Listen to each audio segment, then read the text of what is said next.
इतिहास, क्या ये सिर्फ बीती हुई घटनाओं का एक ब्यौरा है, या फिर ये उन लोगों की कहानियों का संग्रह है जिन्होंने इसे लिखा?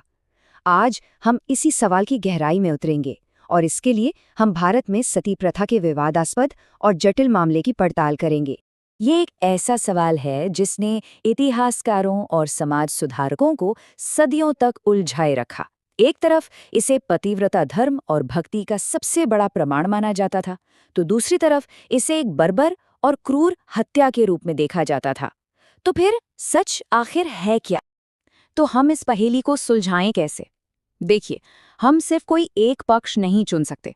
हमें जासूसों की तरह बनना होगा, सुराग ढूंढने होंगे और उन सबूतों की परत दर परत जांच करनी होगी जो हमें सच्चाई के थोड़ा और करीब ले जा सके। हमारी जांच हमें कई अलग अलग जगहों पर ले जाएगी, यूरोपीय यात्रियों की डायरियों से लेकर ब्रिटिश औपनिवेशिक दफ्तरों के धूल भरे रिकॉर्ड्स तक और भारतीय सुधारकों के जोशीले भाषणों तक। चलिए शुरू करते हैं। सबसे पहले आइए इस प्रथा की जड़ों को समझने की कोशिश करते हैं। ये कहाँ से आई और समाज में इसके इतने अलग अलग और गहरे मतलब क्यों थे? देखिए, कुछ लोगों के लिए सती सिर्फ एक अनुष्ठान नहीं था, बल्कि ये देवी सावित्री जैसी महान नायिकाओं के नक्शे कदम पर चलने का एक तरीका था, जिन्होंने तो यमराज से भी अपने पति के प्राण वापस ले लिए थे। इसे प्रेम और भक्ति की कह सकते हैं अंतिम परीक्षा माना जाता था। लेकिन हर कोई सती को इस नज़र से नहीं देखता था। जब यूरोपीय यात्री भारत आए तो उन्होंने जो देखा उससे वे बुरी तरह दहल गए और उनकी लिखी कहानियों ने दुनिया भर में सती को देखने का नजरिया हमेशा के लिए बदल दिया। ये शब्द बहुत शक्तिशाली है ना? लेकिन एक इतिहासकार के तौर पर हमें हमेशा ये पूछना चाहिए, क्या यही पूरी कहानी है या कहानी का सिर्फ एक हिस्सा है? क्या ये यात्री जो देख रहे थे उसे निष्पक्ष रूप से बता रहे थे, या वे अपनी सांस्कृतिक मान्यताओं के चश्मे से देख रहे थे?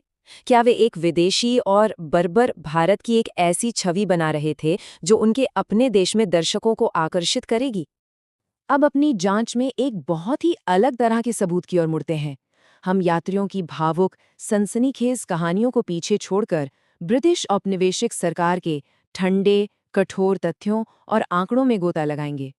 ये सिर्फ एक संख्या नहीं है, ये एक बढ़ते संकट का प्रतीक है। जब अंग्रेजों ने व्यवस्थित रूप से सती के मामलों पर नजर रखना शुरू किया तो वे जो देख रहे थे उससे स्तब्ध रह गए, और इसी संकट की भावना ने उन्हें सिर्फ देखने के बजाय कार्रवाई करने के लिए मजबूर किया। लॉर्ड बेंटिंक एक बहुत मुश्किल स्थिति में थे। एक तरफ वो इस प्रथा को समाप्त करना चाहते थे जिसे वो भयानक मानते थे, लेकिन दूसरी तरफ उन्हें डर था कि अगर उन्होंने सीधे हस्तक्षेप किया तो ये एक ऐसे विद्रोह को जन्म दे सकता है जो भारत में ब्रिटिश शासन को ही खतरे में डाल देगा। लेकिन ये कहानी सिर्फ अंग्रेजों और यूरोपीय यात्रियों के बारे में नहीं है। सच तो ये है कि सती प्रथा के खिलाफ सबसे शक्तिशाली और प्रभावी आवाज़ों में से कुछ भारत के भीतर से ही उठी थीं। राजा राम मोहन रॉय के लिए ये सिर्फ एक सामाजिक या राजनैतिक मुद्दा नहीं था, ये बहुत व्यक्तिगत था। उन्होंने अपनी ही भाभी को इस भयानक प्रथा का शिकार होते देखा था और उसी दिन उन्होंने इसे समाप्त करने की कसम खाई थी। रॉय एक प्रतिभाशाली रणनीतिकार थे। उन्होंने सती का मुकाबला करने के लिए उन्हीं हथियारों का इस्तेमाल किया जो इसके समर्थक इस्तेमाल कर रहे थे, यानी हिंदू धर्मग्रंथ। उन्होंने तर्क दिया कि सती का धर्मग्रंथों में कोई आधार नहीं था और ये महिलाओं के मानवाधिकारों का घोर उल्लंघन था। तो हमारे पास तीन अलग अलग ताकतें हैं जो एक ही समय में काम कर रही हैं: यूरोपीय यात्रियों का सदमा, ब्रिटिश प्रशासकों की नौकरशाही और भारतीय सुधारकों का जुनून। और जब ये तीन ताकतें टकराईं तो कुछ ऐतिहासिक हुआ। ये एक रात में नहीं हुआ था, ये सालों की बहस, डेटा संग्रह और सामाजिक सक्रियता का नतीजा था, और हर एक कदम ने हमें इस ऐतिहासिक क्षण के करीब ला दिया। ये सिर्फ एक कानून नहीं था, ये एक सामाजिक क्रांति थी। इसने सती को एक धार्मिक अनुष्ठान से एक आपराधिक कृत्य में बदल दिया। कानूनी तौर पर अब ये हत्या में सहायता करने के बराबर था। लेकिन हर कोई इस बदलाव से खुश नहीं था। इस कानून ने एक भयंकर प्रतिक्रिया को जन्म दिया और इसने एक ऐसी बहस छेड़ दी जो आज भी किसी न किसी रूप में जारी है। ये हमें याद दिलाता है कि सामाजिक परिवर्तन कभी भी आसान या सीधा नहीं होता है। तो इस पूरी पड़ताल के बाद हमने क्या सीखा है? हमने सिर्फ सती प्रथा के बारे में नहीं सीखा है, हमने इतिहास को पढ़ने और समझने के तरीके के बारे में सीखा है।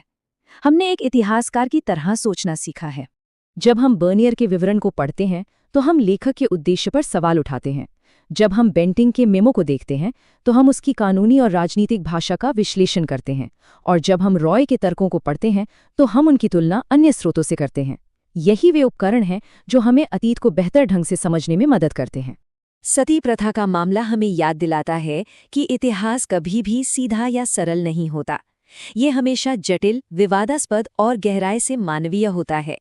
और ये हम पर निर्भर करता है कि हम सवाल पूछते रहें, सबूतों की जांच करते रहें और सच्चाई की तलाश करते रहें, चाहे वो हमें कहीं भी ले जाए।